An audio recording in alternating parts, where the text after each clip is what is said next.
A qualquer momento que vocês queiram falar comigo, fica à vontade, tá?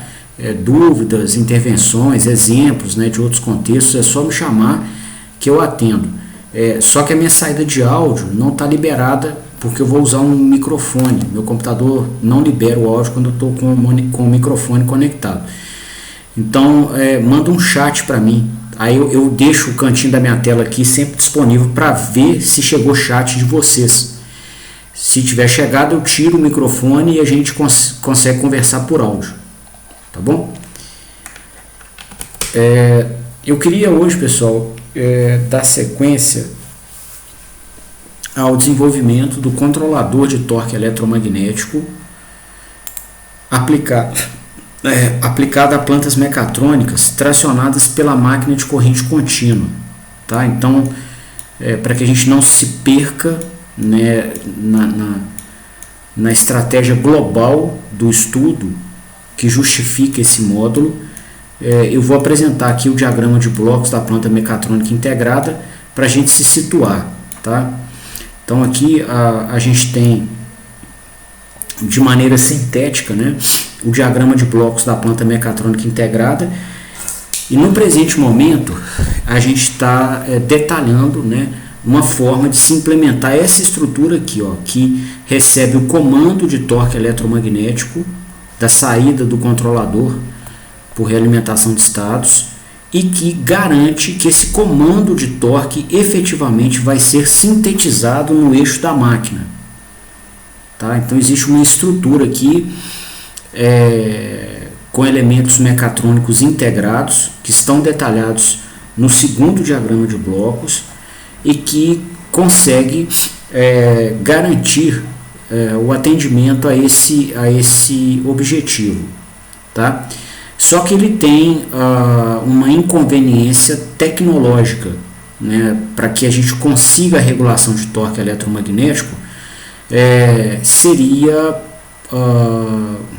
suficiente projetar, né, um sistema mecatrônico com essa estrutura, né, realimentando um sinal de torque eletromagnético medido no eixo e comparando esse sinal de torque com o comando de torque eletromagnético produzido pelo controlador por realimentação de estados. Só que o sensoriamento de torque eletromagnético na ponta de eixo da máquina elétrica é caro e ele é complicado de ser instalado. Em alguns contextos ele é impossível de ser instalado, tá? Porque você precisa de espaço para conectar o sensor na segunda ponta de eixo da máquina. A primeira ponta de eixo é disponibilizada para a carga, né, que é onde está a receita financeira da aplicação. Então, a primeira ponta você não tem como mexer, a primeira ponta de eixo. Sobra a segunda ponta de eixo e essa segunda ponta de eixo nem sempre tem comprimento suficiente para a conexão do sensor, ou entre o final dessa ponta de eixo e logo à frente dele, né, tem anteparo, tipo uma parede, não cabe o sensor ali, tá? Então é um sensoriamento caro, difícil de instalar, e por conta disso, né, as comunidades de mecatrônica no mundo tradicionalmente implementam essa malha de regulação de torque eletromagnético de uma maneira indireta, né? Então são normalmente implementados controladores indiretos de torque, tá? E por que o nome indireto? Porque ele são malhas que chegam, né, no controle de torque, porém esse controle ele não é implementado, a malha não regula diretamente o torque, ela regula alguma variável elétrica que tem afinidade com o torque. E aí a gente tem a garantia de que se essa variável elétrica for regulada, o torque mecânico também fica regulado nos níveis que nós desejamos. Certo? Então essa é a nossa estratégia. E aí, para conseguir implementá-la, a gente precisa caracterizar o modelo da máquina elétrica específica que traciona a aplicação que nós estivermos estudando ou trabalhando, tá? Inclusive não dá para dissociar isso, né? Durante o trabalho você vai estudar muito também, e enquanto você está estudando você também trabalha muito, né? Então, enfim, você precisa olhar o modelo da máquina elétrica, né, que você está tratando no seu projeto, para conseguir achar, né, uma variável elétrica que seja fácil de ser medida, com sensores baratos, convenientes de serem instalados, e que através dessa variável elétrica você consiga promover o controle do torque no eixo mecânico, torque eletromagnético. Então essa é a estratégia global do nosso jogo aqui, né, da nossa implementação. E para ilustrar, né, a metodologia e já ter uma solução tecnológica disponível para uma categoria de máquinas elétricas, a gente começou o nosso estudo do controlador de torque eletromagnético, particularizando o nosso sistema à máquina de corrente contínua, né? E aí, como nós não estudamos o modelo dessa máquina em detalhes em outras disciplinas, eu estudei com vocês aqui, né, e nós desenvolvemos o modelo da máquina, tá? São 2 circuitos, o campo e a armadura, né? Vimos aqui como funciona a síntese de torque, o princípio de funcionamento do comutador, né? E aí fizemos toda a modelagem da máquina, né? Tá aqui o memorial de cálculo, né, com as notas de aula todas do nosso estudo, né? E a gente viu aqui das possíveis formas de se controlar o torque eletromagnético, 2 delas que podem nos interessar, tá? Por serem implementáveis, né, com conversores eletrônicos de potência, tá? Então, o nosso torque eletromagnético, conforme apresentado na modelagem, conforme nós aprendemos com o modelo é para isso, tá? Não é para exercitar a matemática pela matemática, não. É para ter um conjunto de equações a partir das quais você vai aprender do equipamento, tá? Então, o projeto continua com o fim do modelo. O modelo não encerra as atividades. Dali, então, que virão N soluções da implementação. E aí, nós aprendemos do modelo, né, que o torque eletromagnético se relaciona com os sinais eletromagnéticos dos 2 circuitos da máquina, tanto o circuito de campo,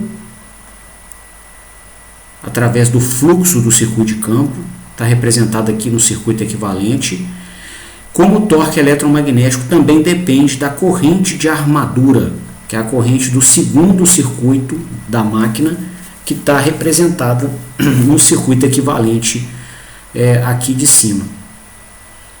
Tá? Bom, nós precisamos então regular estas 2 variáveis para que tenhamos o controle do torque eletromagnético, né? Então isso aqui já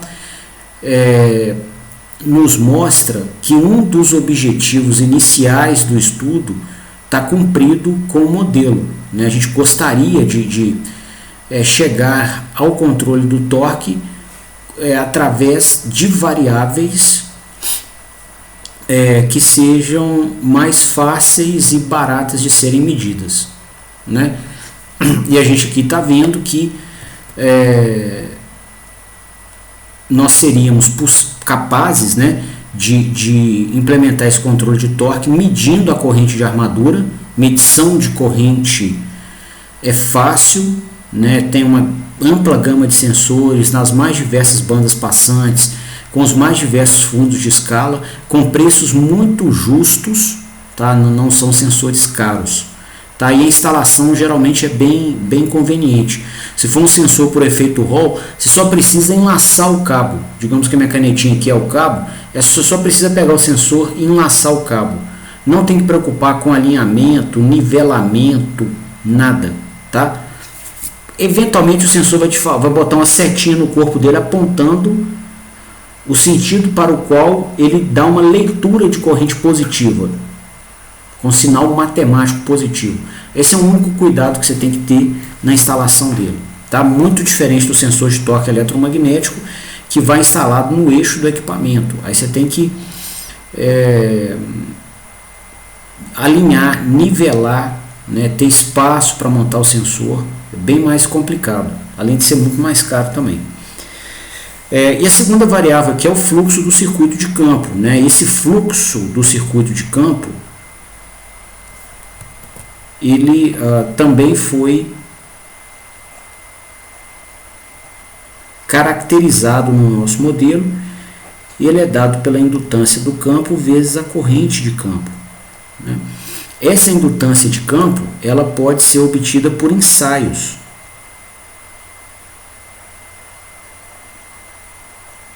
Tá? Ensaios que não são ensaios complicados.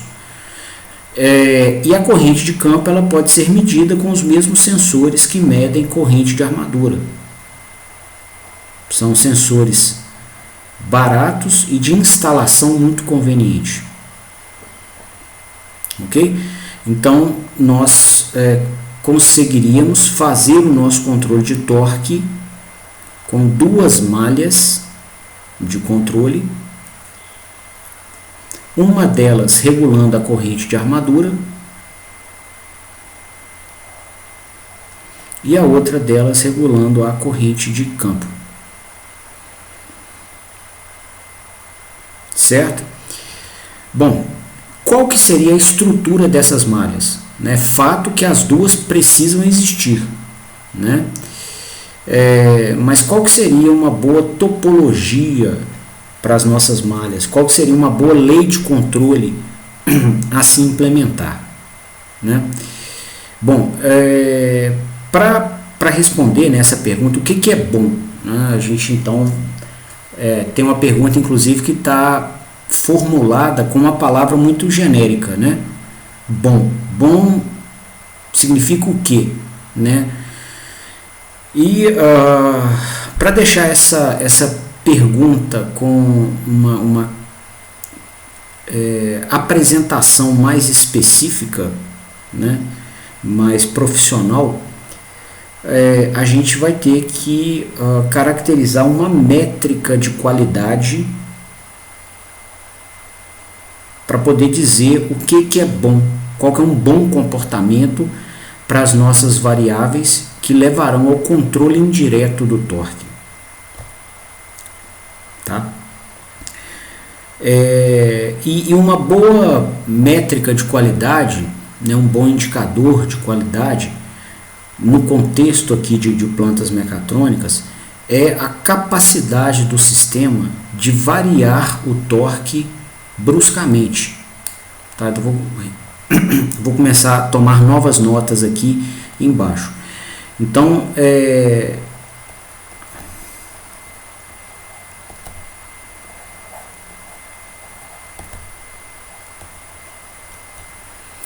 tem aplicações que os clientes exigem que nós tenhamos a capacidade de variar o torque eletromagnético de maneira brusca. Né? E qual é o sinal mais brusco que a gente conhece da teoria de sinais e sistemas? Um degrau. Tá? Um degrau ou um impulso. É um sinal diferente, mas no contexto de plantas mecatrônicas, tipicamente nós não temos que sintetizar impulsos, mas degraus de torque é comum que nós tenhamos que sintetizar. Tá? E que tipo de planta que vai nos exigir isso? Né? Içamentos, né? Os içamentos, eles geralmente, quando você está com a carga içada, né, você tem uma sapata de freio travando o dromo, onde está enrolado o cabo de aço. Quando essa sapata de freio se abre, né, o freio deixa de rejeitar o efeito da gravidade e esse torque da gravidade aparece subitamente no eixo do acionamento, tá? E aí quem tem que rejeitar esse torque da gravidade é a máquina elétrica. Então a gente tem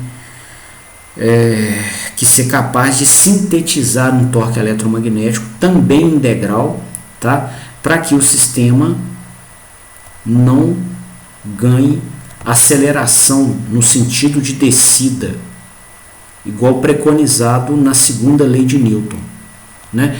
Então, se o torque de carga vai ser imposto ao eixo em degrau, nós precisamos subir o torque eletromagnético também em degrau e no mesmo nível final do torque de carga, para que a aceleração angular seja zero, né? E daí você então possa posteriormente variar o seu torque eletromagnético suavemente para poder promover um movimento que o operador do sistema, do içamento, deseja promover, tá?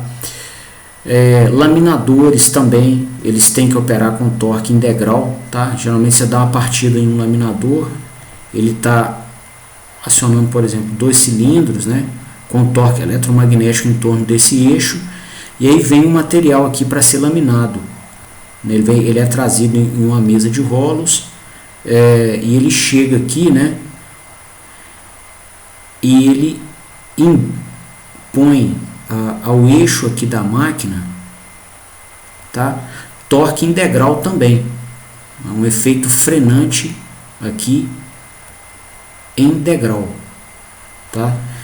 E aí a máquina elétrica do laminador tem que sintetizar torque eletromagnético também em degrau para rejeitar essa carga, porque se ela não fizer isso, por segunda lei de Newton, o sistema vai frenar. E quando você tem uma frenagem dessa, né, em um sistema de laminação, né, o eixo trava. E aí o cilindro de laminação começa a colar no material. Geralmente é material incandescente, tá? E aí quando ele resfria, ele começa a colar no cilindro e ficar muito duro. Você não consegue ligar de novo, você não consegue restabelecer uma velocidade final de laminação que promova, né, esse desprendimento do cilindro para a peça laminada, tá? Isso gera um prejuízo enorme, tá? Um prejuízo homérico. Você tem que trocar o cilindro, trocar o material, tudo muito grande, pesado, difícil de fazer, tem atraso de entrega, às vezes tem navio no porto, o dia de navio no porto é caríssimo, tá? Então é muito problema. Então é outro cenário que você precisa fazer o torque eletromagnético variar em degrau, tá? É o cenário inclusive mais exigente, tá? Onde você tem uma métrica de qualidade associada ao sinal de torque eletromagnético que é muito exigente, né? Que você precisa fazer o torque subir muito bruscamente, né? E você vai ter o contexto de veículos elétricos também, né? Metrôs, onde você tem que fazer tanto acelerações quanto frenagens em degrau, tá? Às vezes para uma ultrapassagem você quer implementar torque eletromagnético em degrau, uma frenagem de emergência você também quer o torque negativo e variando em degrau, tá? Então existem aplicações com essa conotação, não são todas, tá? Sistemas de bombeamento, por exemplo, tipicamente não demandam variação de torque de maneira brusca, tá? Mas esses cenários que eu apontei sim demandam, né, esse tipo de variação. E aí, pessoal, o que acontece, né, como atender, né, esse cenário? Então, pelo nosso modelo, né, a gente conseguiria atender aos clientes mais exigentes do nosso sistema mecatrônico. E um parênteses, se a gente vai atender os mais exigentes, a gente conseguiria atender também os menos exigentes, tá? Então o projeto aqui está focando nos mais exigentes, mas de carona nós teremos uma solução apta também a atender os menos exigentes, tá? Se a gente conseguir sintetizar torque eletromagnético em degrau, né, variando dessa forma tão brusca, vai ficar fácil para a gente atender clientes que não demandam torque em degrau, usando a mesma solução, tá? Então assim, só estou destacando para que não se tenha a ideia de que a gente vai restringir o que vai ser estudado agora somente aos clientes que demandam torque em degrau, tá? A gente está focando a solução para eles, porque atendendo a eles, nós de carona atenderemos aos outros. Bom, e aí, para sintetizar esse torque eletromagnético dessa maneira brusca, nós teremos que aprender com o nosso modelo qual dos dois sinais responsáveis pela síntese de torque são possíveis, ou é possível, pode ser um ou mais de um, mas qual deles que varia de maneira mais rápida, tá? Por quê? Os dois sinais, né, tanto o fluxo do circuito de campo quanto a corrente de armadura, são dois sinais, né, associados a circuitos que têm armazenadores de energia. No caso da corrente de armadura, ela está associada a um circuito que tem a indutância de armadura. E no caso do fluxo do circuito de campo, que é a outra variável, ele está associado ao circuito de campo que tem a indutância do circuito de campo, que também é outro armazenador de energia. E sistemas armazenadores de energia não permitem variação em degrau do seu estado energético. Nenhum sistema permite. Certo? Então, variar a corrente de armadura significa variar a próprio fluxo magnético aqui do circuito de armadura, que é uma variável correlata ao armazenamento de energia da indutância, tá? Então não é possível variar isso com degrau matemático, né? Variação brusca em tempo tendendo a zero. E o fluxo do circuito de campo é associado ao ímã do circuito de campo, que também conota armazenamento de energia. Também não vai ser possível de ser variado em degrau. Degrau matemático, né? Igual definido na teoria de sinais e sistemas, né? Essa subida brusca num tempo basicamente nulo, tá? Então, primeiro a gente precisa identificar essa limitação do nosso sistema. Agora, essa limitação inviabiliza o atendimento a clientes que demandam torque variando de maneira muito brusca? Não inviabiliza, tá? Por quê? Apesar, né, de a gente ter associado ao torque variáveis correlatas ao armazenamento de energia, isso inclusive tem um nome, né, na teoria de sinais e sistemas chamado de estados físicos, tá? Então a corrente de armadura é um estado físico e o fluxo do circuito de campo é outro estado físico, tá? Então eu vou até usar esse nome também para vocês já se acostumarem com o termo, porque ele é muito usado na literatura técnica e nos artigos, estados físicos, ok? São as variáveis associadas ao armazenamento de energia de um sistema. Então, os nossos estados físicos aqui são estados eletromagnéticos. Então, eles têm dinâmica rápida, geralmente mais rápida do que a dinâmica mecânica.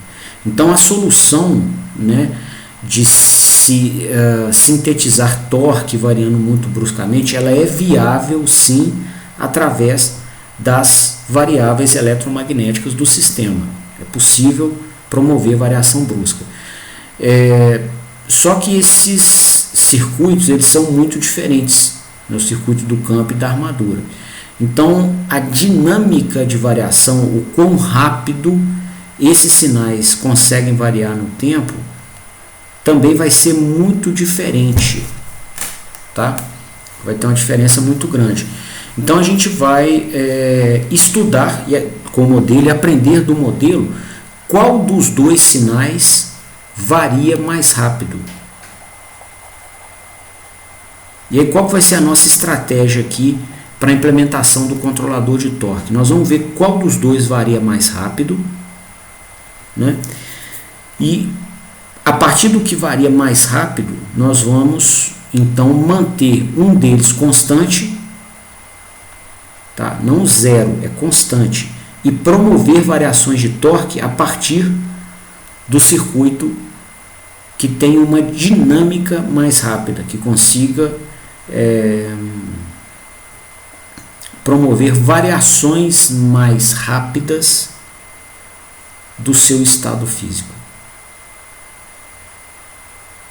Ok? Então essa vai ser a estratégia. Agora, dentre os dois estados físicos, o fluxo de campo e a corrente de armadura, qual dos dois varia mais rapidamente? A gente consegue variar mais rapidamente, né? Então vamos perguntar ao modelo. Vamos lá no modelo para poder aprender isso. Ok? Então, inicialmente a gente vai fazer a análise do circuito de campo.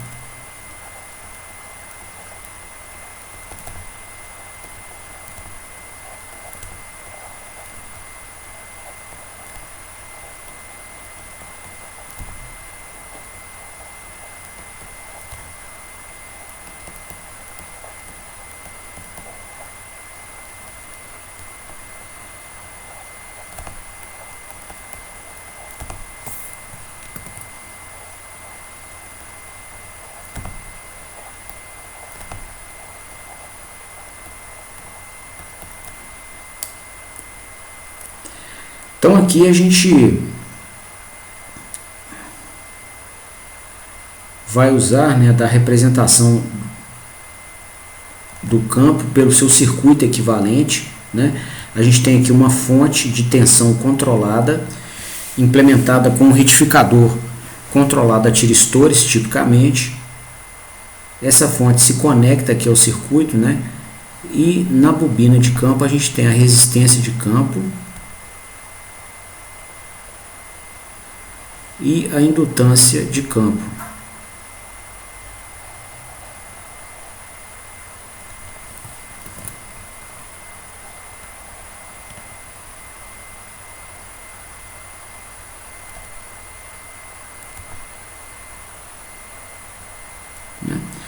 Nele vai circular a corrente de campo, né? E nós criaremos o fluxo magnético do circuito de campo,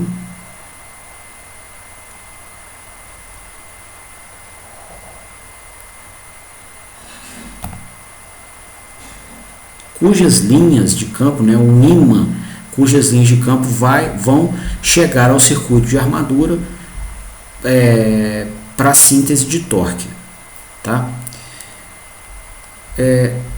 Vamos supor, né, que nesse estudo, quando a gente está aqui avaliando a dinâmica do circuito de campo, que a gente mantenha a corrente de armadura constante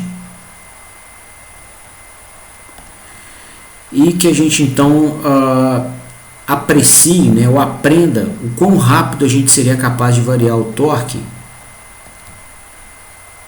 variando o fluxo do circuito de campo.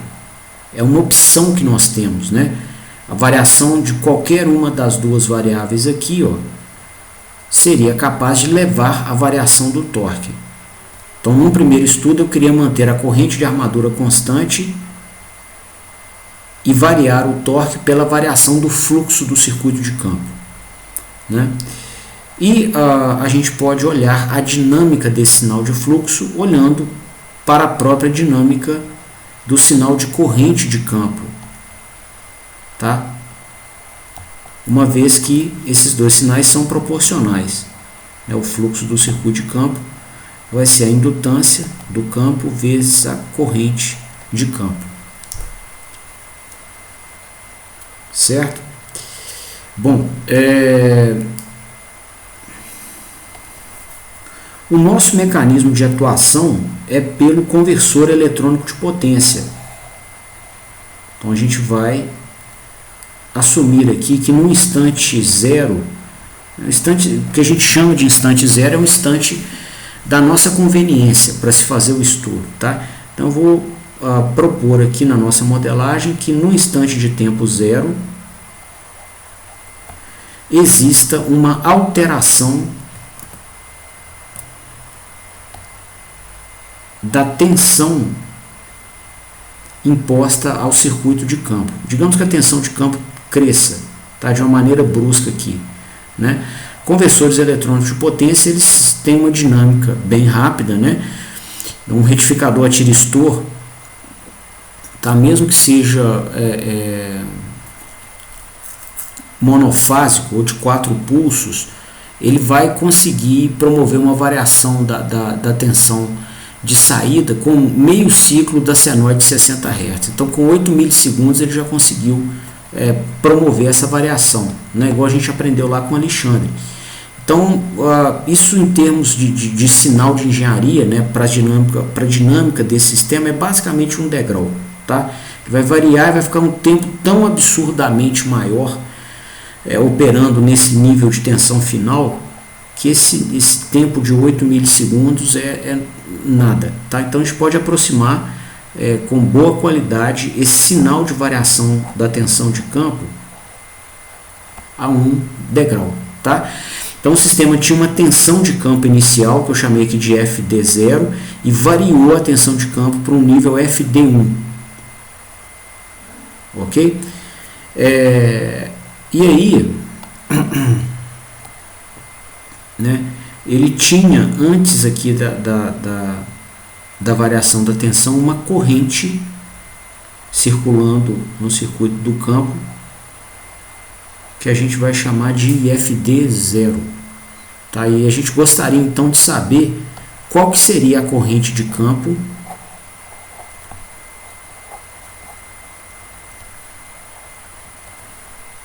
para os instantes posteriores a 0 segundos, ou seja, depois que a gente promoveu uma variação de tensão para variar essa corrente, como que ela se comporta, quão rápido ela chega no nível final que você gostaria, para garantir que o torque vai chegar no nível final que o cliente precisa. Ok? Então seria esse o estudo. Inicialmente ali pelo circuito, né, a gente pode dizer, né, aplicando aqui a primeira lei de Kirchhoff, que a tensão de campo, a tensão aplicada pela nossa fonte externa, ela vai ser consumida na resistência de campo e com uma queda de tensão ali na indutância do circuito de campo, tá?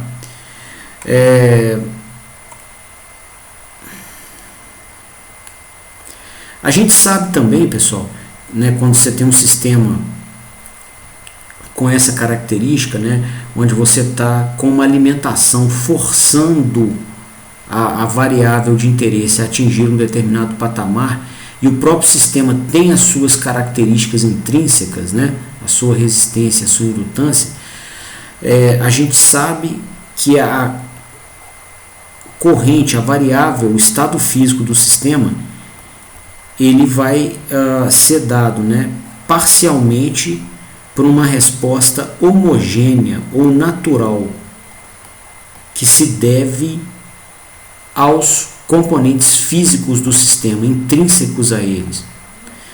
E essa resposta vai ser sobreposta a uma resposta forçada, ou chamada de não homogênea. Tá? Eu coloquei aqui NH, que é a resposta correlata ao atuador externo. É a resposta que o atuador externo está forçando que o sistema tenha. Né? Então, aqui é a resposta natural. E aqui é a resposta forçada.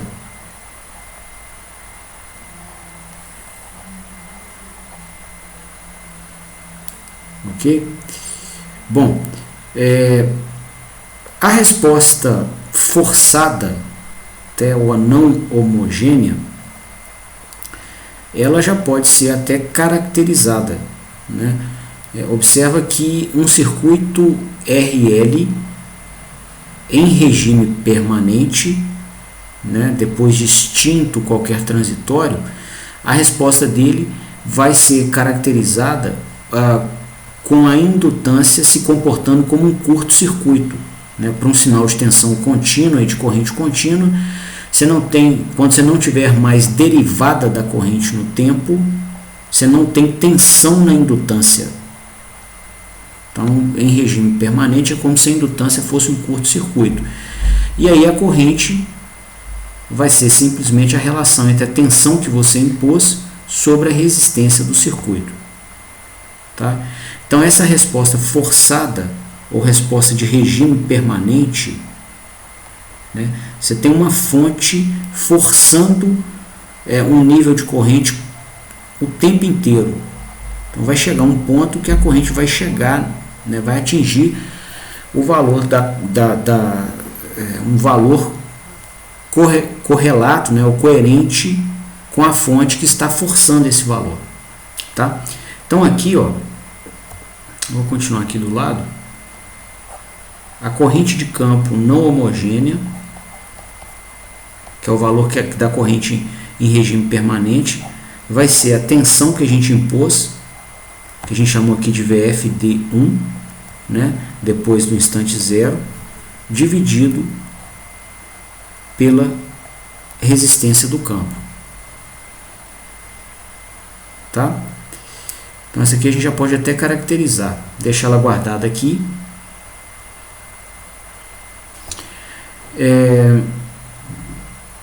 E eu gostaria de trabalhar com vocês agora, substituindo, né, essa expressão da corrente de campo na equação dinâmica do sistema, né, para a gente então conseguir caracterizar a parcela de resposta natural. Essa sim vai ser responsável pelo regime transitório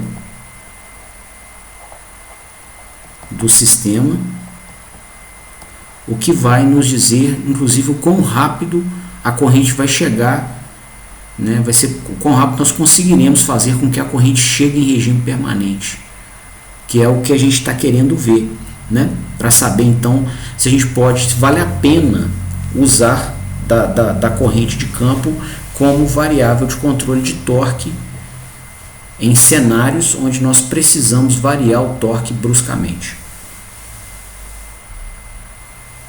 Ok?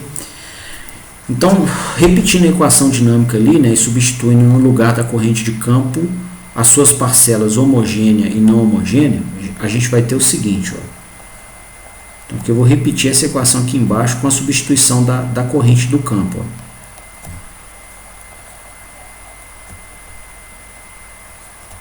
Então, a corrente do campo ela tem uma parcela homogênea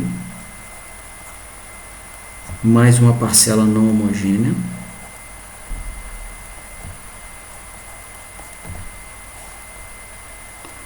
mais a indutância vezes a derivada da parcela homogênea, a parcela natural, mais a resposta forçada. ou não homogênea.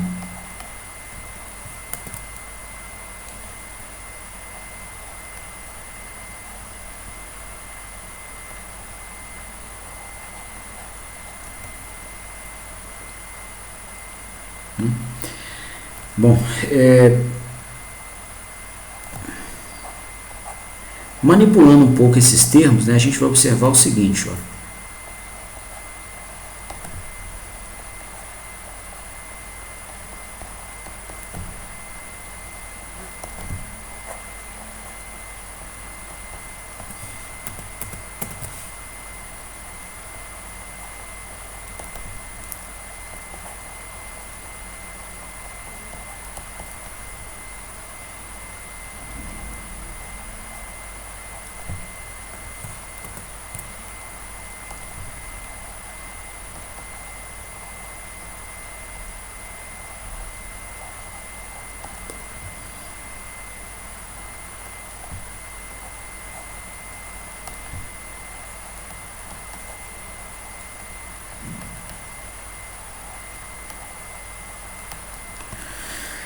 E aí, pessoal, da resposta não homogênea, né, a gente observa, né, como a gente aplicou uma tensão contínua em um circuito RL, né, nós teremos uma corrente contínua em regime permanente. Então, essa resposta não homogênea, ela não varia no tempo. Tá? Essa resposta forçada, né, ela é caracterizada pelo efeito de uma fonte DC criando uma corrente DC, ou uma corrente contínua, que por definição é uma corrente que não varia no tempo. Então essa derivada aqui vai ser zero, né? A tensão da nossa que a gente está impondo, a gente chamou de VFD1. Eu vou fazer aqui esse complemento à nossa expressão, tá? E o que a gente já sabe, né? Que em regime permanente, tá? Essa tensão ela vai ficar totalmente consumida pela queda de tensão na resistência do circuito de campo. E o valor dessa tensão vai ser a resistência de campo vezes a corrente de campo forçada. Tá? Então, dessa expressão aqui de cima, a gente pode dizer o seguinte, ó, que a tensão que a fonte impõe vai ser igual à queda de tensão devido à parcela não homogênea ou forçada da corrente. Tá? Logo, os outros dois termos que sobraram, esses dois que eu estou marcando em azul, a soma deles tem que dar zero.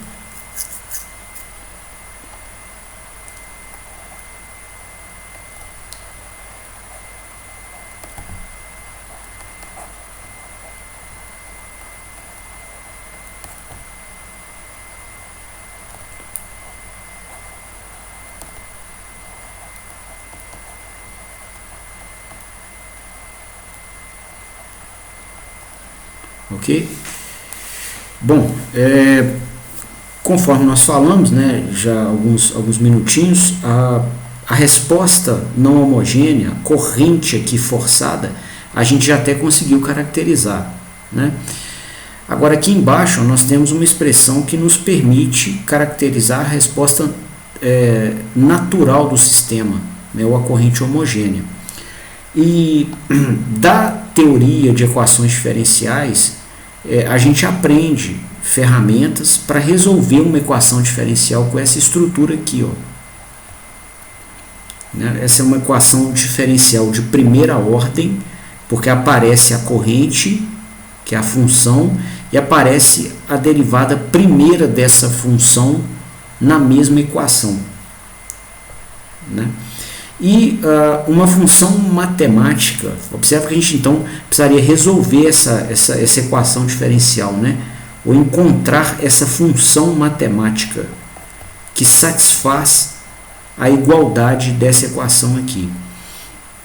E o que a gente está observando nessa igualdade? Que nós estamos somando uma função com a sua derivada e o resultado dá zero.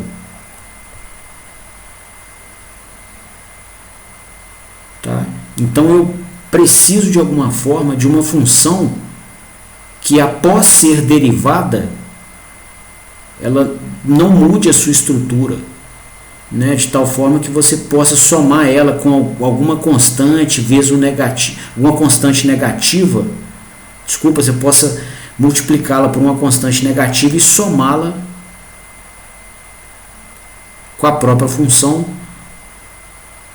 para o resultado dar zero. Então tem que ser alguma função que, né, me explicando melhor, tem que ser alguma função que, após derivada, ela não se altere muito, né?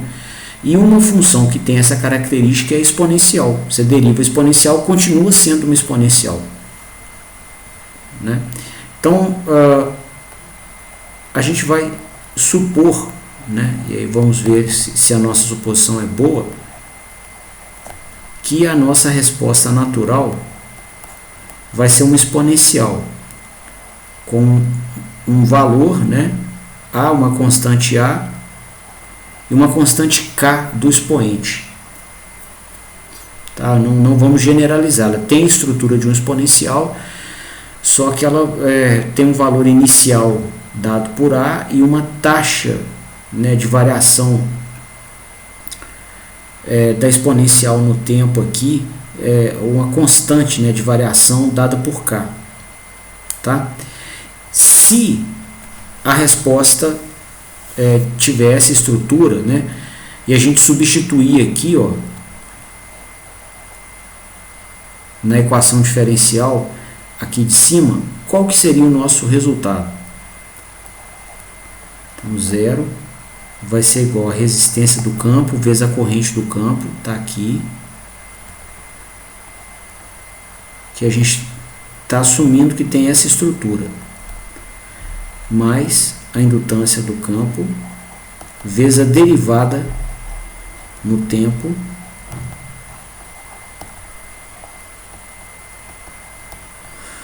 dessa exponencial.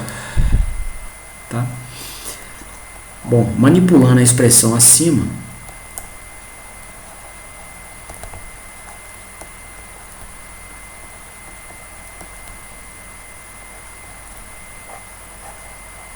né, o A é constante, pode sair da derivada. Derivada de E elevado a kt vai dar k vezes a própria exponencial de kt. Ok? E aí, pessoal, a gente pode simplificar, ó, o A podemos dividir dos dois lados da igualdade e a própria exponencial também podemos dividir dos dois lados da igualdade. Então o resultado vai ser esse aqui, ó.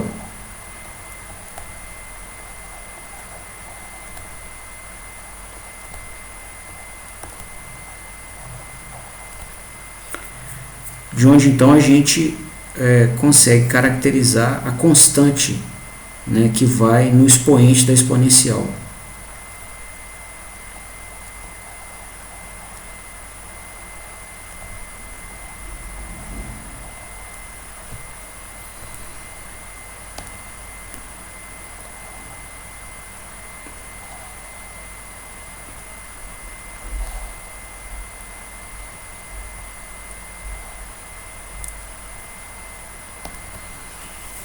Certo?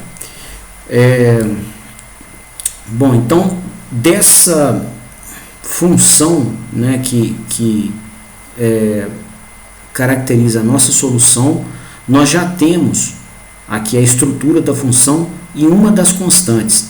Falta outra, essa constante a aqui, ó, tá? Para a gente poder ter a resposta transitória ou a resposta homogênea completamente caracterizada. Tá? Bom, para encontrar essa constante A, né, nós vamos revisitar aqui o sinal, né, de corrente que o sistema vai ter, né? Conforme nós acabamos de dizer, né, nós vamos ter essa resposta do sistema né, após o instante zero, como sendo uma resposta forçada ou não homogênea, né, que é um nível constante,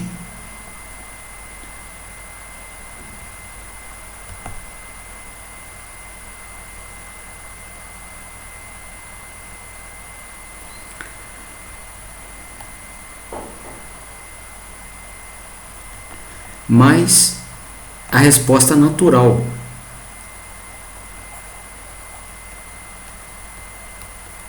que nós acabamos de caracterizar como sendo uma exponencial.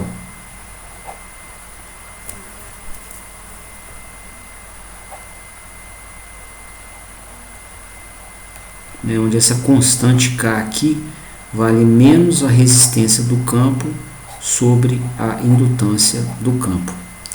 Tá? Então, quando a gente somar aqui essa resposta não homogênea,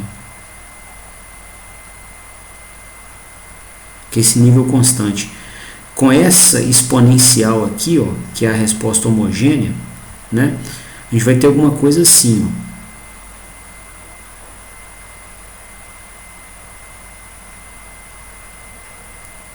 Tá? Sendo que logo após a alteração da tensão, tá, a corrente não muda, tá? Então nenhum sistema físico aceita, né, variação instantânea do seu estado físico. Então a gente vai marcar aqui um instante de tempo 0 mais e um instante 0 menos, tá? Essa notação se refere, 0 mais é um instante imediatamente posterior ao instante 0, onde a gente promove a variação da tensão, e o instante 0 menos é o instante imediatamente anterior à variação da tensão, tá? E nenhum estado físico, né, vai variar o seu comportamento bruscamente, tá, num intervalo de tempo tão curto. Então a gente pode dizer o seguinte, ó, que o nível de corrente aqui no instante 0 mais vai ser basicamente igual ao que se tinha no instante 0 menos. Então a corrente de campo no instante 0 mais vai ser basicamente igual à corrente do instante 0 menos. Tá? Só que a corrente do campo no instante 0 mais, né, no instante 0 mais é exatamente esse sinal, ou esse intervalo aqui, ó, onde a corrente tem essa característica que a gente mostrou em verde. Tá? Então a corrente do campo no instante 0 mais vai ser igual, né, à resposta forçada, que é a tensão que a gente tem sobre a resistência, mais a resposta homogênea, A vezes E elevado a KT, né, com tempo igual a zero. Isso vai ser igual à corrente no instante 0 menos. Qual que é a corrente no instante 0 menos? Né? É a corrente do circuito com uma tensão VFD zero, né? E nesse instante o sistema já estava em regime permanente, a queda de tensão na indutância é zero, então toda a tensão da fonte está aplicada sobre a resistência, né? Então a gente pode dizer que a corrente então vai ser o valor da tensão no instante inicial sobre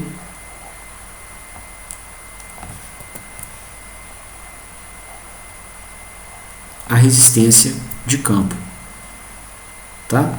E aqui então nós vamos caracterizar, né, a última constante que faltava aqui, ó, para descrever a resposta homogênea, né?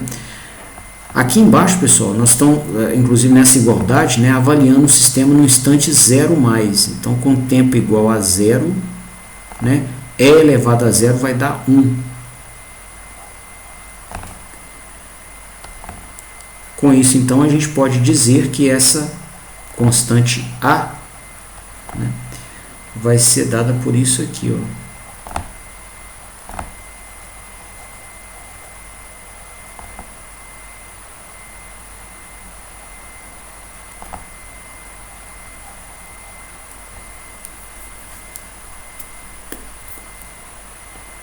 Certo?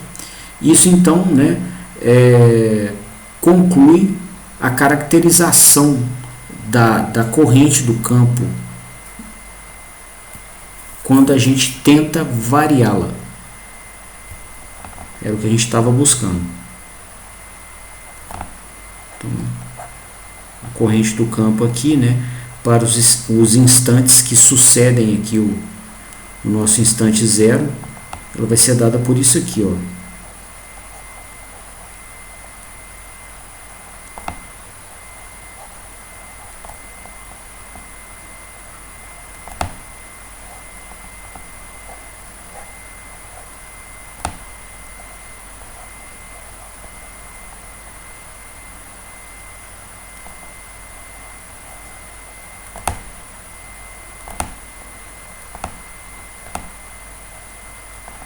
Eu vou dar destaque aqui àquela constante tal, constante K, colocá-la aqui como sendo 1 sobre tal.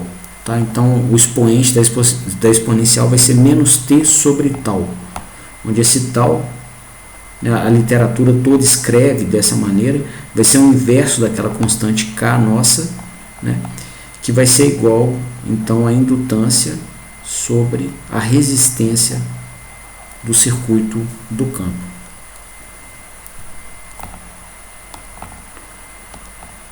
Vou marcar essa resposta aqui, merece uma moldura.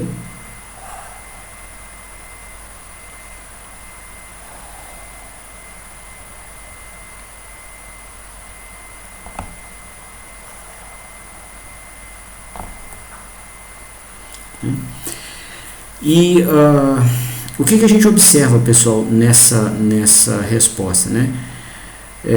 Inicialmente aqui, conferindo, né, se o modelo tem coerência, no instante de tempo zero, se você colocar t igual a zero, né, a gente vai ter e elevado a zero, que dá 1. Então vai dar FD1 sobre a resistência, menos a tensão de campo FD1 sobre a resistência, vai anular, nos informando então, né, que a corrente do campo no instante zero vai ser a tensão de campo inicial sobre a resistência de campo, que é o que precisava ter. Tá? Nenhum estado físico varia no instante imediatamente posterior ao início de um transitório, vai variando continuamente. Tá? Então, no instante imediatamente posterior ao transitório, ele está igual ao valor que ele tinha no instante imediatamente anterior ao transitório. Ok? Isso aqui o nosso sistema mostrou, nosso modelinho mostrou com boa qualidade, né? Com tempo infinito, né, é elevado com expoente negativo, menos infinito, né, vai dar 1 sobre e elevado a infinito, que dá 0. Tá? Então, com tempo infinito, a resposta basicamente vai ser a relação entre a tensão do campo 1 sobre a resistência do campo, que é exatamente o que deve acontecer. A gente está forçando uma resposta aqui para a corrente do campo, né, a partir da ação de uma fonte que está impondo uma tensão VFD1. Tá? E após muito tempo, tá, o indutor passa a operar como um curto-circuito para uma corrente contínua. Após muito tempo, para uma corrente contínua, quer dizer, após muito tempo, tá, é extinto o transitório do sistema, que é isso aqui, ó, esse tempo transitório se extingue, né? E a corrente passa a ter um valor contínuo, tal como forçado pela fonte de tensão contínua, né? E como a corrente contínua, em uma indutância, a tensão no indutor é zero, que a tensão no indutor é L, D e dt. Se a corrente é contínua, o D e dt é zero. E aí, basicamente, toda a tensão da fonte está aplicada na resistência. E aí, a corrente, então, vai ser a relação entre a tensão e a resistência, que vai ser o VFD1 sobre a resistência, que é o que o nosso modelo está mostrando aqui, ó. Em regime permanente, a corrente vai ser essa aqui, VFD1 sobre a resistência. Tá? Bom,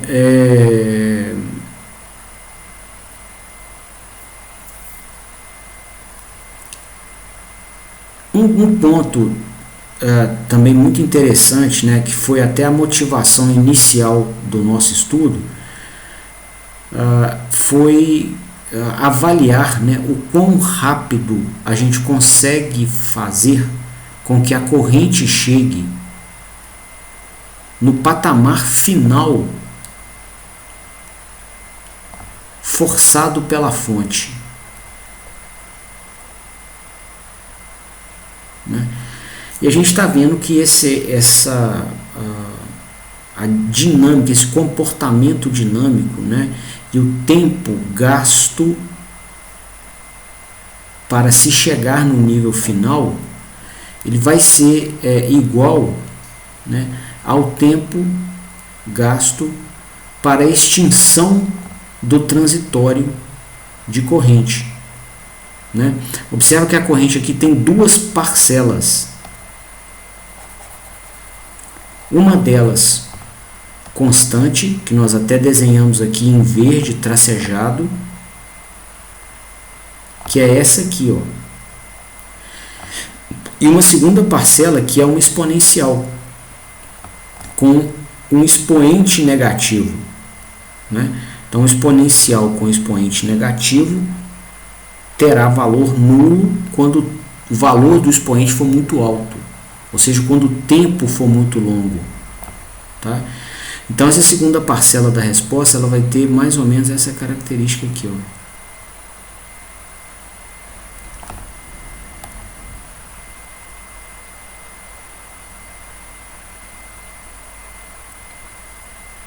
Ok? E aí, vou deixar pontilhado também só para a gente saber qual que é a resposta final e quais são as parcelas.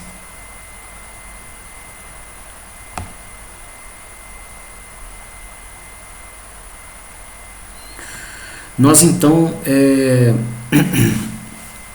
teremos a corrente chegando no nível final que nos interessa após a extinção dessa exponencial. Então aqui está a chave para a gente saber o quão rápido a gente consegue variar a corrente do campo, para daí então a gente saber o quão rápido a gente consegue variar o torque eletromagnético a partir dessa corrente do campo.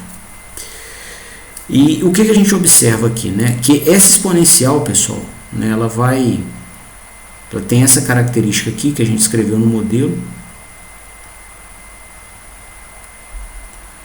E ela vai ter, né, basicamente 2% do seu valor inicial, né, quando o tempo for zero ela vale 1. Vou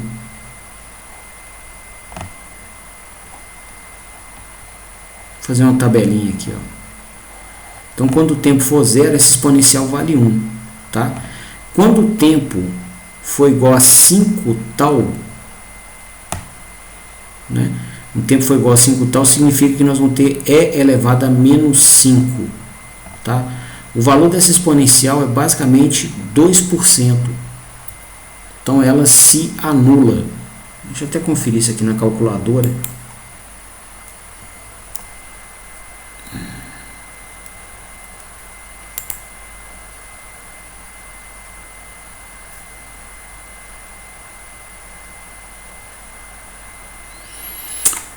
Tá?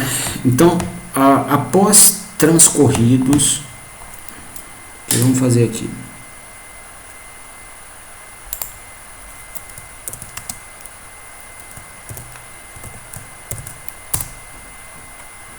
Não, é menor ainda, ó. 6 mili, quase 7 mili, não 20 mili.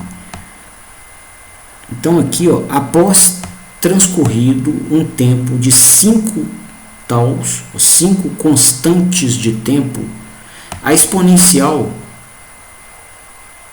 que caracteriza o nosso transitório, ela basicamente se anula. Ela vai a 0,6% do seu valor inicial. Tá? Então, o tempo para extinção de transitório, né, de um sistema de primeira ordem, ele é caracterizado por 5 constantes de tempo do sistema, né? Onde essa constante de tempo aqui para a nossa máquina é dada pela relação entre a indutância do circuito de campo sobre a resistência do circuito de campo. Tá? Bom, então o que a gente espera, né? Se essa constante de tempo for alta, a duração do transitório, que são 5 constantes de tempo, também vai ser muito longa. Se a constante de tempo for baixa, a duração do transitório vai ser rápida, tá? Ele vai se extinguir muito rapidamente. Bom, no caso aqui do circuito em questão, que é o circuito de campo, tá? Nós temos, né, ele é implementado, até voltar aqui com a estrutura construtiva dele.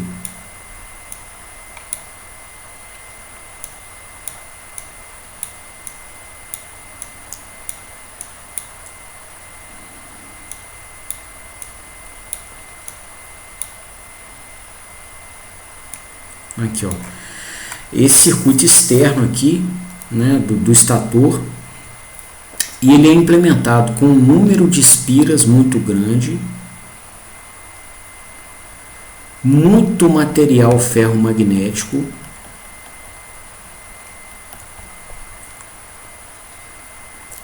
e um entreferro de ar, né, o tamanho do caminho onde que as linhas de ar passeiam é pequeno. Então, esse é um sistema com um projeto todo especial para ter muito fluxo para cada 1 ampere de corrente que circula nele. Tá? Ele é especialmente projetado para isso, para se criar um ímã muito grande por ampere. Então é um circuito com muita indutância. Tá? Um circuito com requintes de engenharia para criar um ímã muito forte, né? E isso é medido por um parâmetro que é a indutância, é a definição de indutância, né? Ela mede para nós quanto a gente cria de fluxo magnético de ímã para cada ampere de corrente que circula nele. Tá? Então, tem essa característica. Além disso, né, ele é implementado com fio de cobre, então ele não tem uma resistência de campo alta, tá?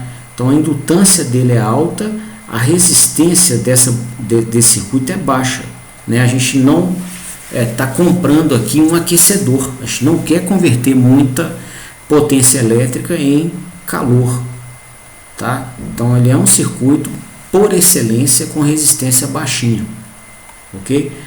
Então a constante de tempo dele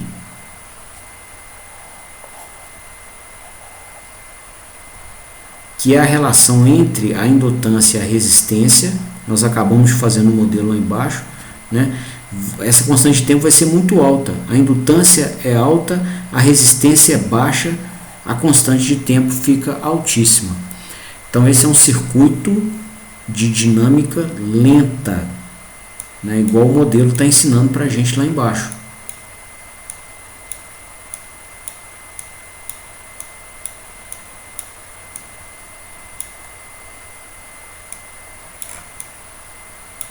Tá? Então, nós não conseguiremos uma variação rápida do fluxo do circuito de campo, porque ele naturalmente tem uma constante de tempo muito lenta. Tá? Então, na nossa estratégia, né, de tentar... O sistema travou aqui.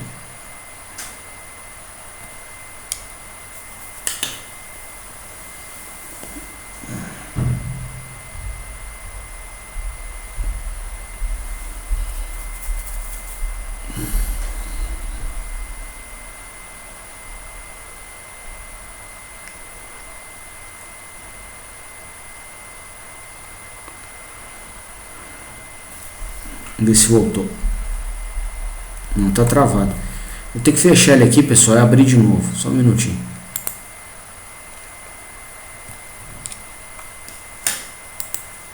Vou começar a fechar algumas aplicações aqui.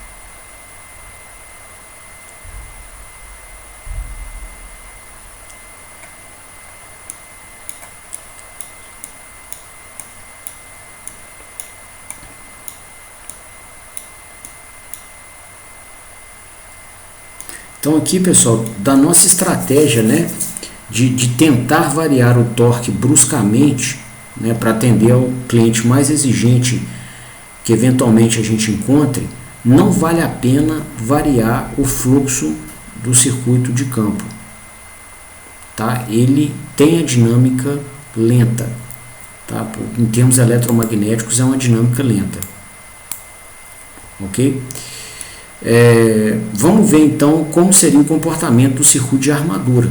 Agora vamos olhar aqui para essa segunda variável. E aí nós vamos inverter a estratégia. Né? Vai ser agora o seguinte, nós vamos, no primeiro momento, a gente manteve a corrente de armadura constante e vimos como seria o comportamento da variação do fluxo de campo. Agora a gente vai inverter, nós vamos manter o fluxo de campo constante e ver a dinâmica do sistema quando variarmos a corrente de armadura.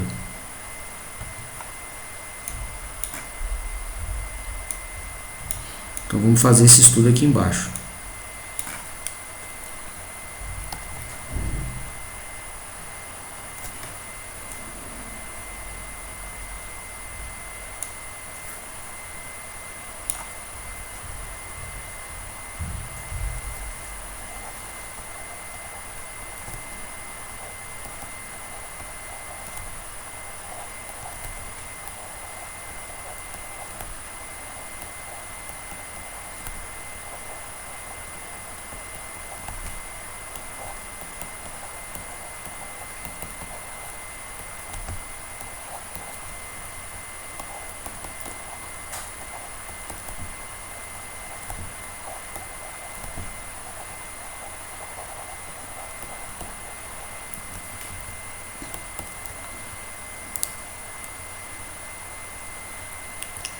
Então, o circuito de armadura, né, tem a sua representação equivalente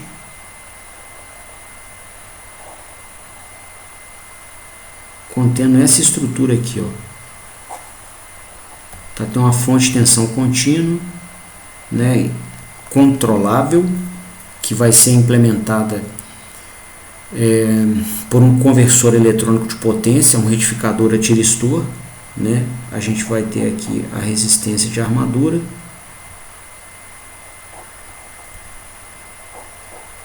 a indutância do circuito de armadura,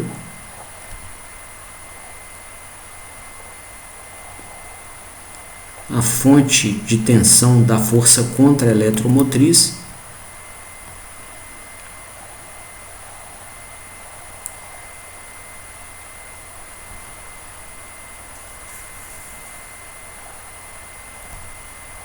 né, que vai ser uma tensão proporcional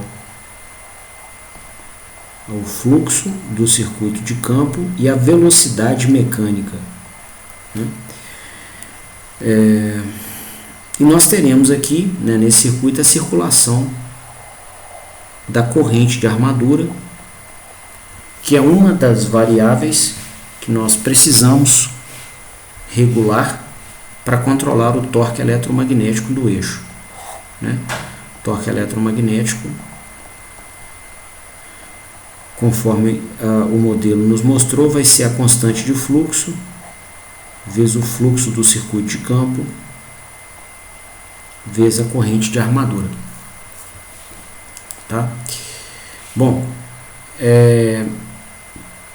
nós vamos avaliar, né, qual seria o comportamento dinâmico desse sistema, mantendo-se aqui o fluxo do circuito de campo constante,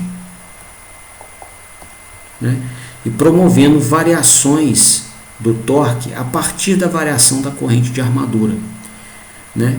E a gente gostaria de usar da mesma estratégia do estudo que nós acabamos de fazer. Eu gostaria de ver o seguinte: quão rápido a gente consegue fazer com que esse intervalo de tempo que eu mostrei seja, na verdade, nem um intervalo de tempo, né? O quão rápido a gente consegue fazer com que essa corrente chegue ao seu patamar final. Tá? Que o controlador ele vai pedir para a gente, né, para o torque variar e chegar no patamar final. Né? E aí nós vamos implementar isso de maneira indireta através da corrente de armadura. Tá? E aí, lembrando a estratégia, né, para a gente não se perder nos cálculos, para que nós consigamos atender aos clientes mais exigentes, né, que exigem variação de torque muito brusca, né, a gente vai verificar dentre as duas variáveis responsáveis pela síntese de torque, qual das duas é a mais rápida. É isso que a gente está fazendo, para a gente então promover variações de torque variando a variável, a corrente mais rápida, e mantendo a outra em nível constante. Então essa é a nossa estratégia. E aí então agora a gente vai avaliar o comportamento aqui da corrente de armadura, supondo então que a gente no instante inicial, instante zero, que a gente atue sobre o sistema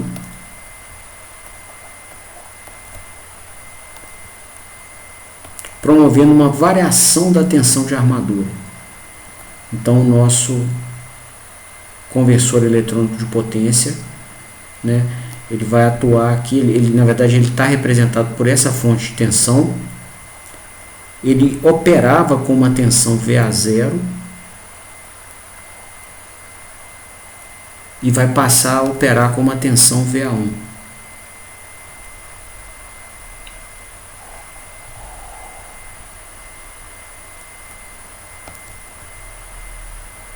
Tá? Forçando então a uma alteração da corrente de armadura. Ela tinha um valor inicial, vamos chamar aqui de IA inicial ou IA0, e a partir do instante zero ela vai se alterar.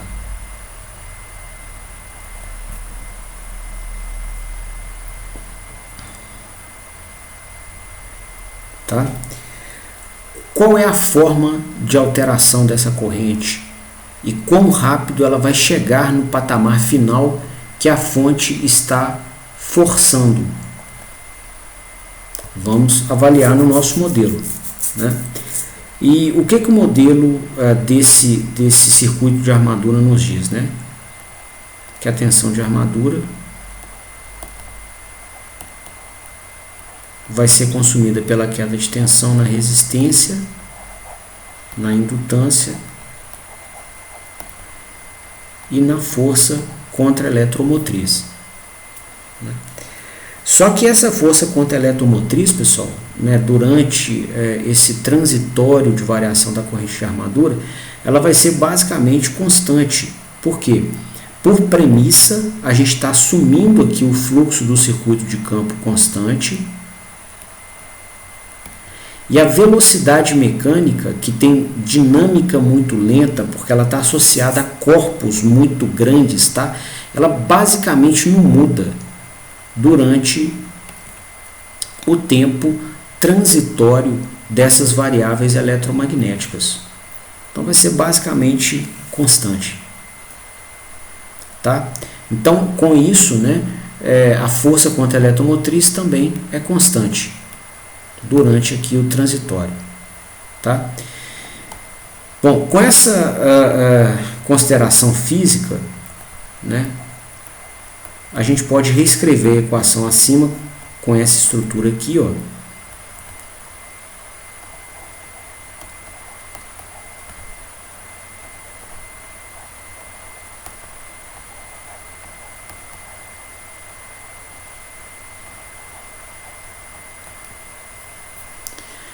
E daqui então calcular, né, qual seria a nossa corrente de armadura.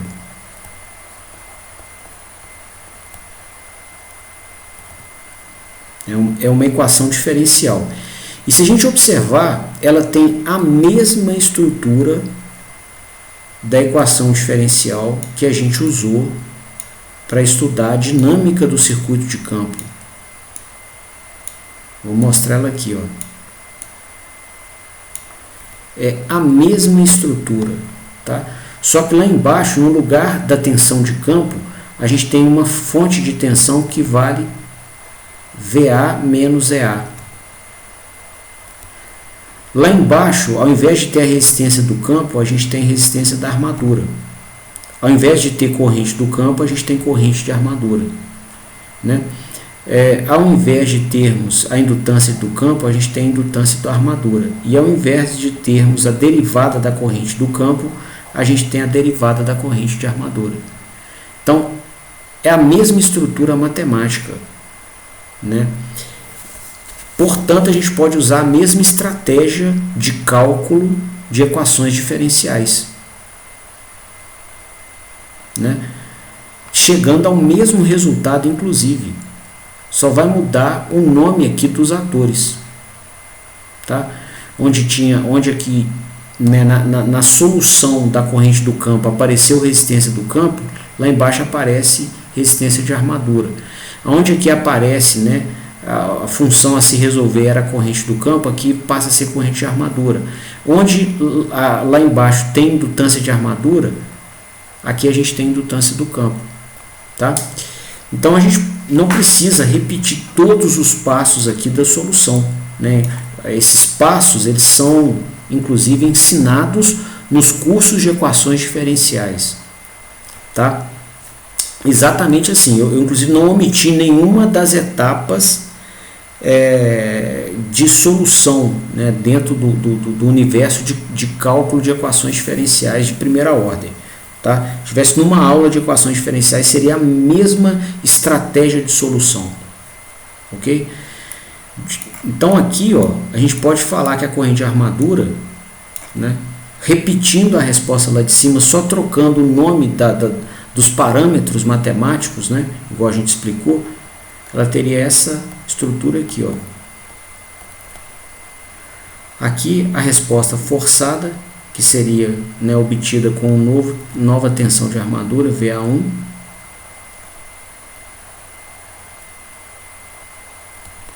E aqui a resposta natural, ou resposta transitória.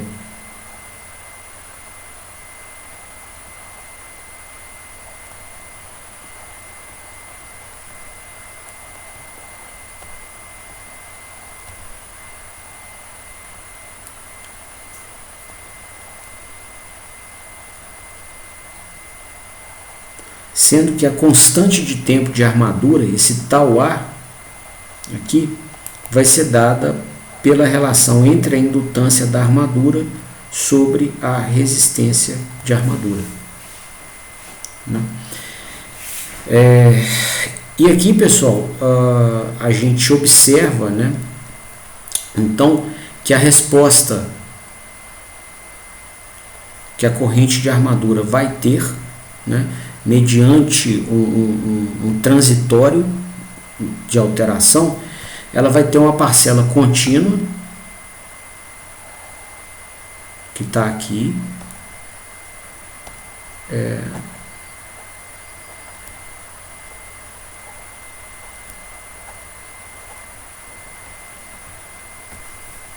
que é essa parcela aqui, ó.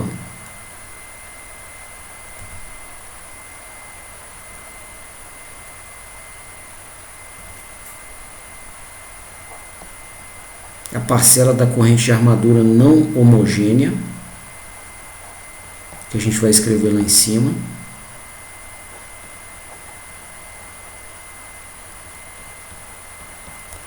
Mais a parcela da corrente de armadura homogênea, tá? Que é essa aqui, ó, que é a resposta natural do sistema.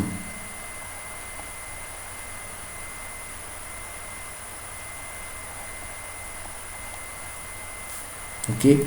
Que é essa aqui, ó, uma exponencial com expoente negativo. Então, quando o tempo crescer, né, você vai ter E elevado a menos infinito, né, com um tempo muito grande, que vai dar zero. Então, é uma parcela que começa com determinado valor e vai caindo como um exponencial, né? De novo, o tempo de duração dessa queda até essa exponencial se anular é de aproximadamente 5 constantes de tempo do sistema. E a constante de tempo do sistema de armadura é dada pela relação entre a indutância de armadura sobre a resistência de armadura, igual a gente caracterizou no circuito de campo, tensão de campo sobre resistência de campo. No caso do circuito de armadura, pessoal, nós temos um sistema com uma indutância baixa, tá? Ele é montado propositalmente para ter uma indutância do circuito de armadura baixa, tá?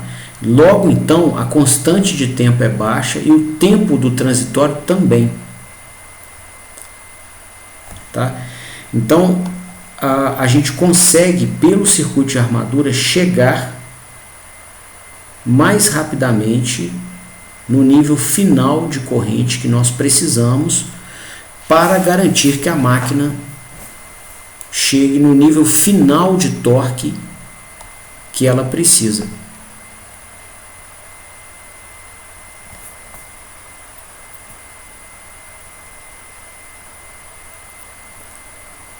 Tá? Então, vale a pena, né, para garantir a síntese de um sinal de torque que consiga variar muito bruscamente, vale a pena manter o fluxo do circuito de campo constante e variar o circuito de armadura, a corrente do circuito de armadura. Tá? E aí, com essa conclusão, né, que foi aprendida a partir do modelo, a gente tem condição de implementar o nosso controlador de torque eletromagnético. Né? Ele teria a seguinte estrutura, inclusive aqui dentro da planta mecatrônica integrada. Tá?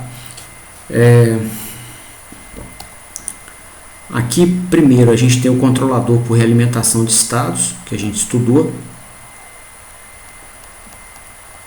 Aqui vem o comando do cliente de trajetória. Aqui a gente realimenta a trajetória mecânica do eixo.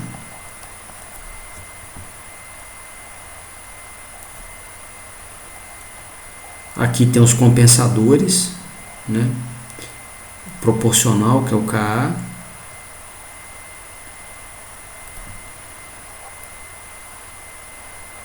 A derivada do erro, que dá o erro de velocidade, vezes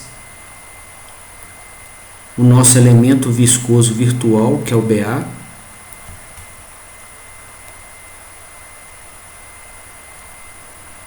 Aqui a gente vai fazer a integral do erro.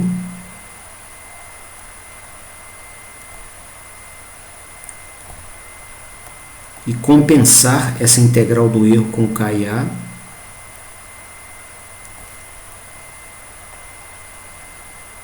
Né? Vamos então sintetizar 3 comandos de torque e somá-los.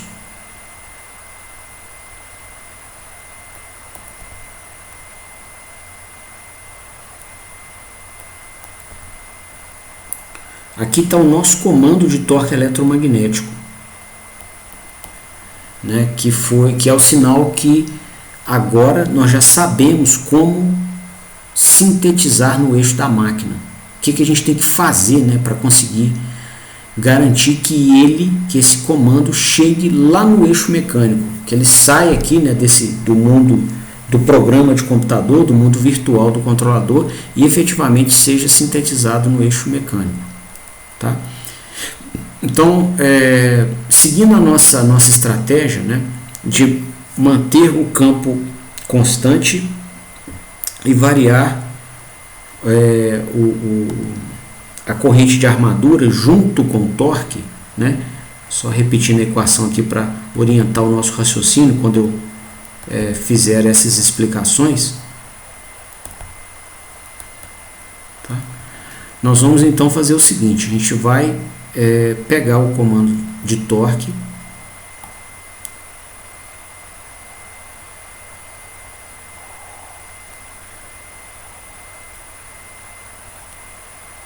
dividir pelo fluxo de campo, tá? O fluxo de campo ele vai ter que ser aplicado nesse ponto aqui do nosso bloquinho, né? E aqui no mundo virtual a gente vai ter uma estimativa dele, tá? Nós não temos o valor exato dele na máquina, é uma boa estimativa, mas ainda assim é uma estimativa. E aí nós vamos indicar essas estimativas com um chapeuzinho, tá? E por essa relação, pessoal, pela divisão dos dois, né, a gente vai posteriormente dividir pela constante de fluxo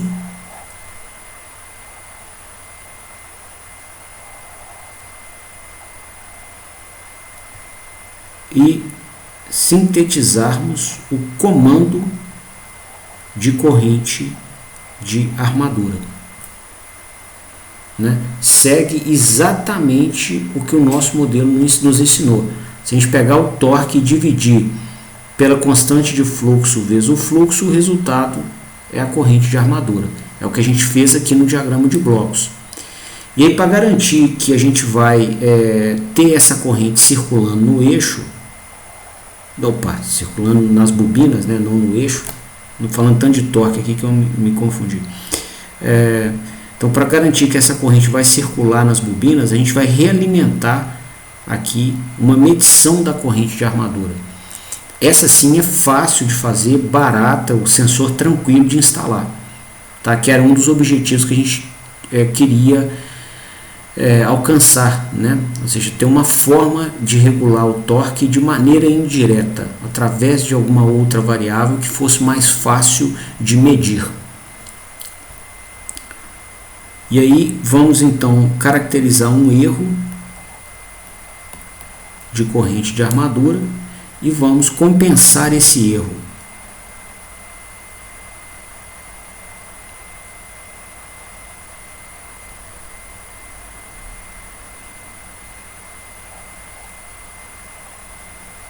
Com um ganho proporcional aqui na malha de corrente de armadura.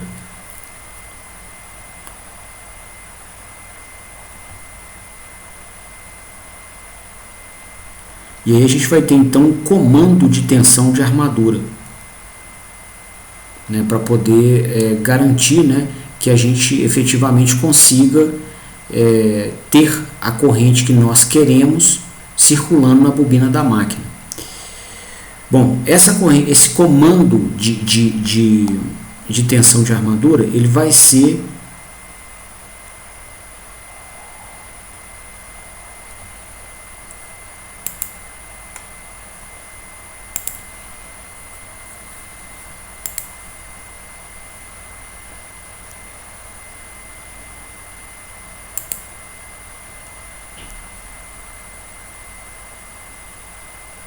o Matheus, caiu aqui a videoconferência. Eu vou retomar a gravação e o compartilhamento da tela, tá?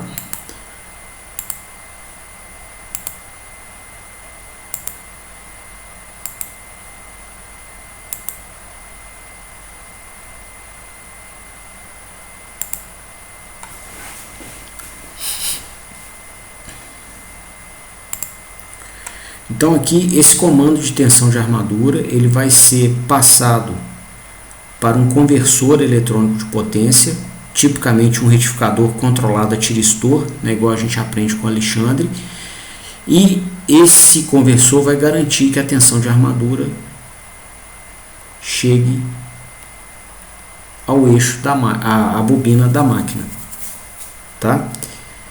Bom, pelo modelo da máquina que a gente acabou de estudar, né?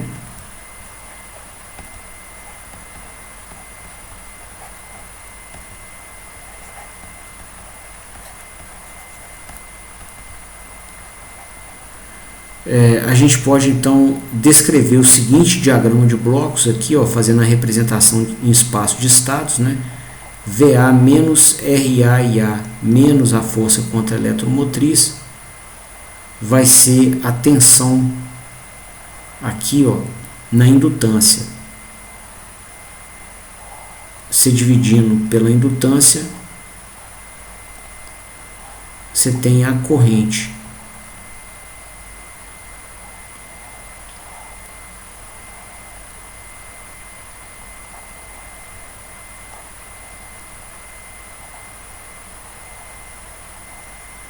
Tá? E aí essa corrente de armadura multiplicada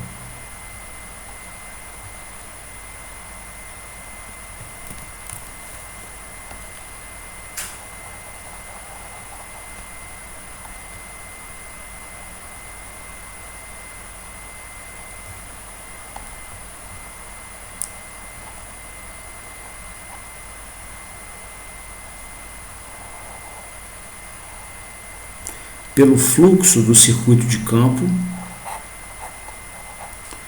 e multiplicada posteriormente pela constante de fluxo,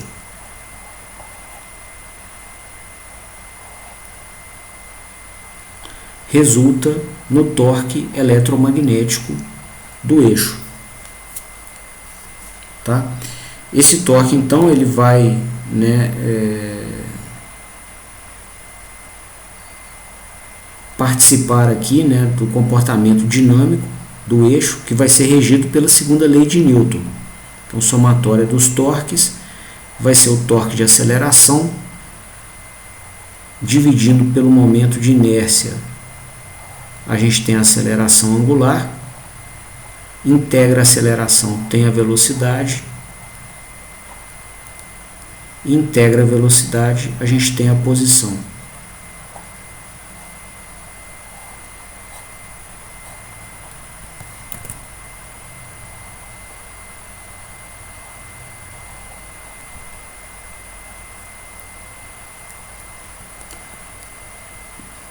Que é o sinal realimentado. Depois a gente vai completar o desenho aqui realimentando ele no início da malha, tá? Aqui a gente tem o torque dos rolamentos e mancais, torque viscoso.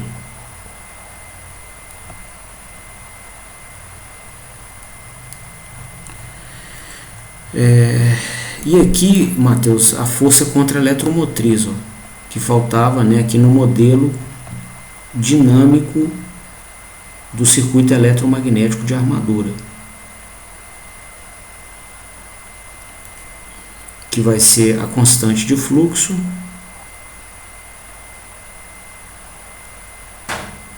vezes a velocidade mecânica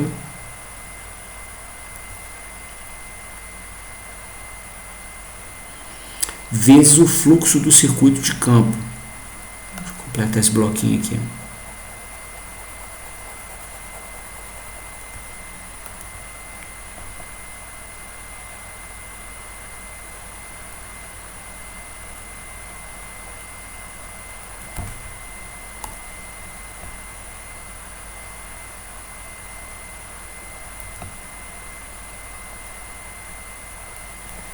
Ok?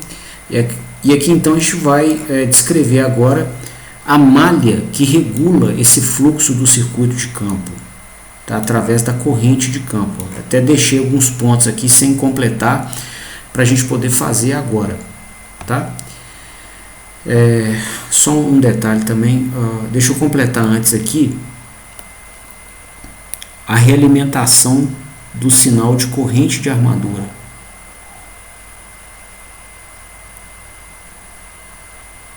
Tá aqui, ó. Tá? Bom, o circuito de campo, igual a gente comentou, né, ele vai trabalhar para manter o fluxo constante. Tá? Então, variações no torque serão acompanhadas por variação na corrente de armadura, enquanto o fluxo do circuito de campo fica constante. Ok? Então, nós vamos pegar aqui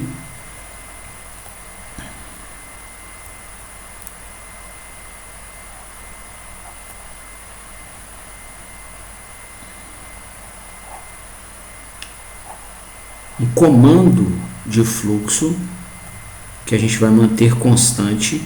Ele é possível de obter pelos dados da máquina, tá? O nível nominal dele.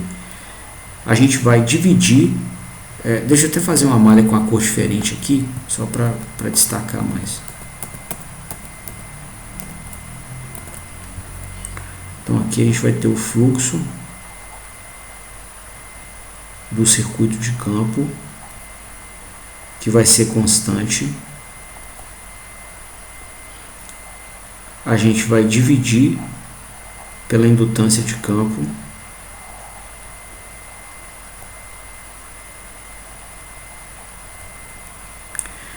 E vai chegar um comando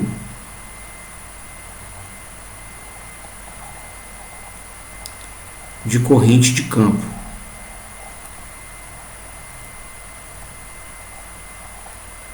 E a gente vai então comparar esse comando com a corrente de campo que efetivamente circula na máquina. E a gente vai tratar aqui esse erro de corrente de campo com um PI. Então, proporcional de corrente de campo. Aqui a gente vai integrar esse erro e compensar um erro com um integral, um ganho integral associado à corrente de campo.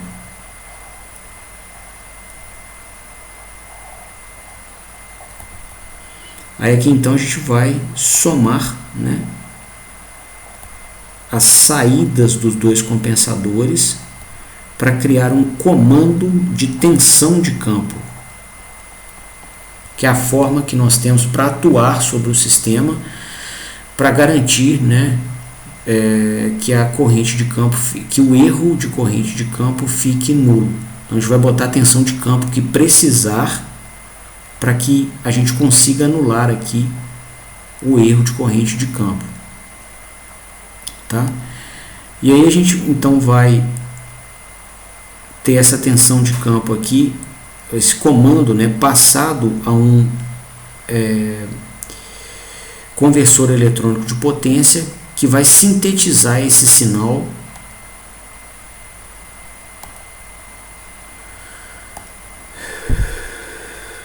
na bobina de campo da máquina, né?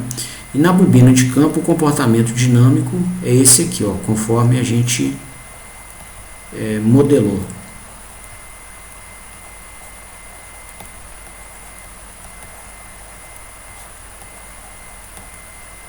Tá?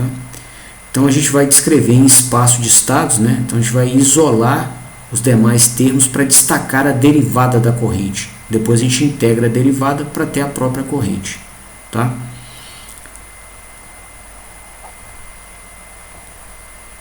Então VFD menos RFFD vai dar a indutância vezes a derivada da corrente. A gente integra, a gente divide pela indutância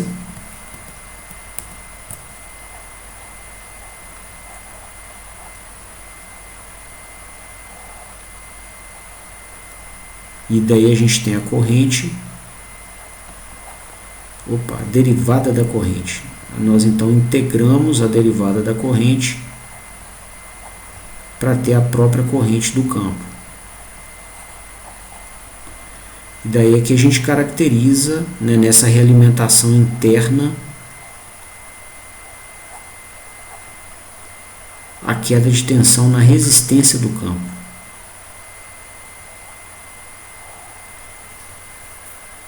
Tá?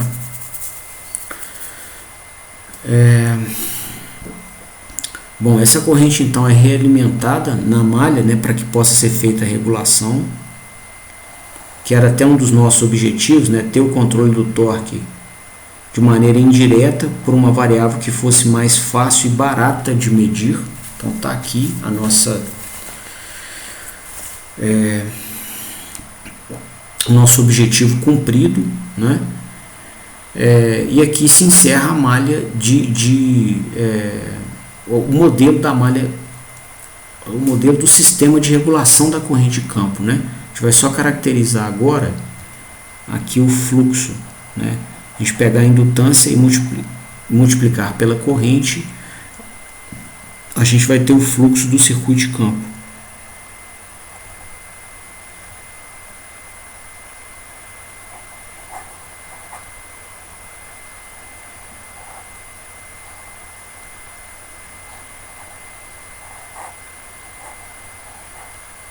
Tá? Que a gente vai então usar, né, esse sinal aqui de fluxo do circuito de campo para completar a representação do nosso sistema. Ok? Aqui e aqui em cima. Aqui esse fluxo do circuito de campo estimado vai ser dado, né, pelo valor da indutância de campo estimada também dentro do computador vezes a corrente de campo, né, que está realimentada aqui, ó.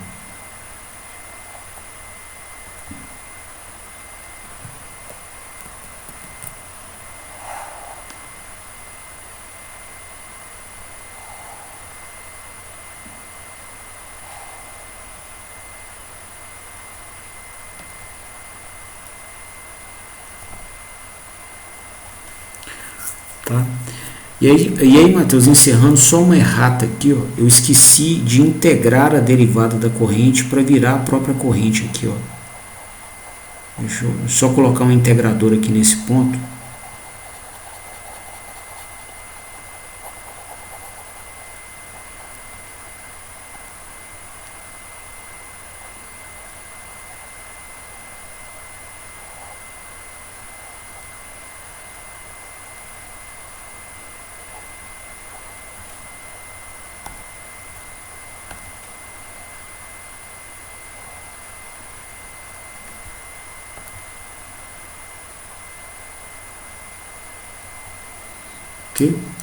E aqui a gente faz a realimentação dessa corrente aqui nesse ramo de realimentação interna, RA e A. Tá? Então aqui, ó, nós implementamos o nosso controlador de torque, tá? Tá até integrado com a planta mecatrônica toda, e conseguimos cumprir o que a gente tinha proposto, né, de ter uma solução para regular o torque, né? Observe que a gente tem o comando do torque aqui, e ele sai aqui, ó, sintetizado na ponta de eixo, tá? Então nós temos uma solução para isso, né, com o uso de variáveis de realimentação mais fáceis de medir e mais baratas, que são a corrente do campo e a corrente de armadura. E a topologia do nosso controlador favorece variações bruscas de torque. Então ele segue premissas de qualidade onde nós garantimos que comandos de variação de torque bruscos serão bem implementados, serão sintetizados, uma vez que nós mantivemos a variável, são duas variáveis para controlar o torque. Nós mantivemos a variável mais lenta constante e promovemos variações do torque com a variável que tem dinâmica mais rápida, que é a corrente de armadura. Tá? A gente vai explorar mais esse controlador nas próximas aulas, e por hoje eu queria parar aqui. O recado era esse. Você tem alguma dúvida, alguma consideração? Eu estou disponível aqui.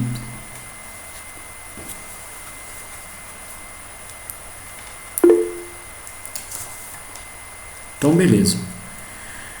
Então tá, Matheus, eu queria te agradecer a presença, te desejar uma boa noite, e a gente se vê então amanhã na aula das 20 horas, tá bom? Até mais então. Valeu, obrigado, cara. Até amanhã.